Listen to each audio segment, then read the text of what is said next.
ډیرو خلکو افغانستان ته په مختلف ډول کتلی خو زه نن افغانستان ته په داسې ډول ګورم چې تاسو ته ډیر جالب تمام شي. نن د افغانستان نه 15,000 کلن تاریخ چیړو او نه کوم بل څه. نن د افغانستان جالب معلومات ګورو، د افغانستان هغه معلومات چې باید موږ یې وګورو. دا د زما یو د جالب ترینو ویډیوګانو څخه ده او د افغانستان په باره کې نن غواړم ډیر ښایسته معلومات ورکړم.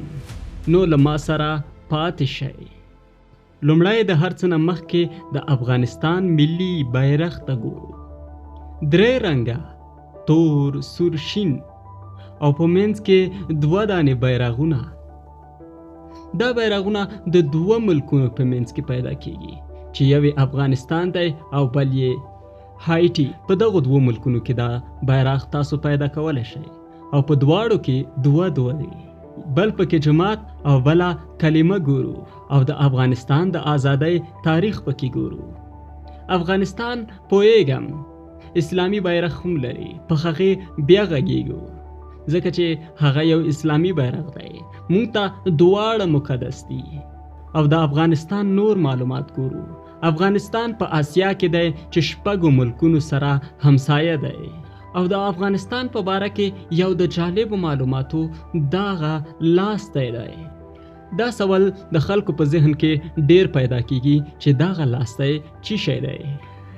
د نن نه یوه پیړۍ مخکې چې انګلیس او روسیانو له یو بل سره په جګړه او دغه ځای کې یو خاص جنجال او افغانستان کوشش وکړ چې مخ ته راشي او داسې یو نری کرښه ووتل شوه چې افغانستان مخ ته راغه او روس او انګلیسي په خپلو کې سره بیل کړل ځکه چې د هغوی یو بل نه خوښېدل. خو بیا هم انګلیس خپل زور ښوده. انګلیس په افغانستان باندې یرغل وکړ او افغانانو هم په 1919 کې داسې یو ماتې ورکړه چې انګلیس یې حیران پاتې کړل او تر ننه پورې بیا انګلیس افغانستان ته اصلا رانغی او افغانستان خپل ازادي اعلان کړه. په همدې لاستی کې تم کیږو. دا لاستی چې همداسې لاړ دی. تاسو ګورئ چې له چین سره هم همسرخده دی. تقریبا 32 کیلومتره ورسره همسرخده دی.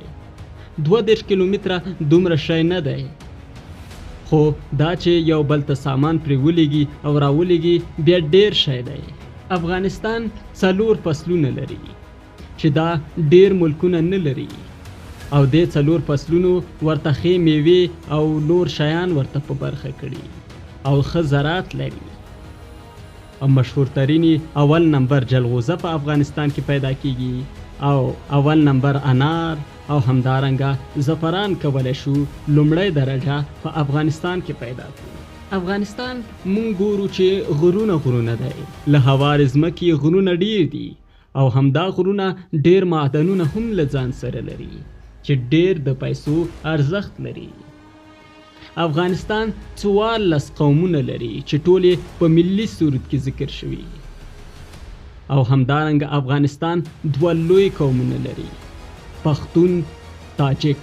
دا 2 لوی قومونه دي او مختلف دینونه هم پیدا کولی شي چې ډیر زیات یې مسلمانان دي او هندوان هم دلته پیدا کیږي او همدارنګه یو دانه عیساوي هم په افغانستان کې و چې اوس له افغانستان څخه په دې وروستي حکومت کې لاړ.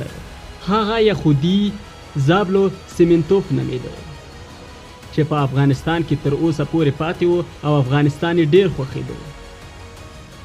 هغه یهودی پښتون نه، تاجک و، یعنی دری زبان و او دری ژبه ویلې. لږې په تاسو اورم. مکتب یادمه، کنیسه را یادمه، خیلی آدما پدرم او همدغه یهودي په افغانستان کې یوه کلیسا درلودله چې اوس یې هر څه له منځه لاړ. د افغانستان تقسیماتو ته ګورو، یو شمال او بل جنوب.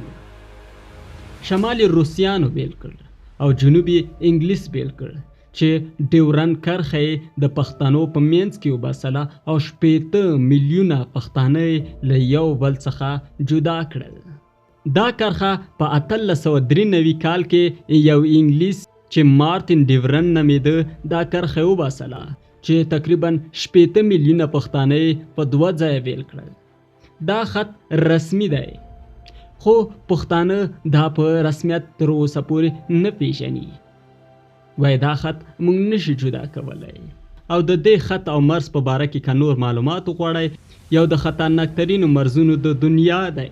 حتی دا دومره خطرناک دی چې د دوکارا چې یو د خطرناکترینو مرزونو دی له هغې دا ډیر خطرناک حسابیږي ځکه چې په دې لاره ډیر قاچاق کیږي له وسلې او مواد مخدر څخه ونیسه تر انسان تختونې پورې. افغانستان ډېرې ښکلا لري خو جنګونو یې تر اوسه پورې پټې وساتلې. امید لرم چې افغانستان یو ځل بیا زرغون شي او افغانستان جوړ شي. نو دا ویډیو که ویډیو مو خوښه شوي حتما لایک کړئ، چینل سبسکرایب کړئ او د نورو ویډیوګانو دپاره د پښتو یوټیوب سره اوسئ.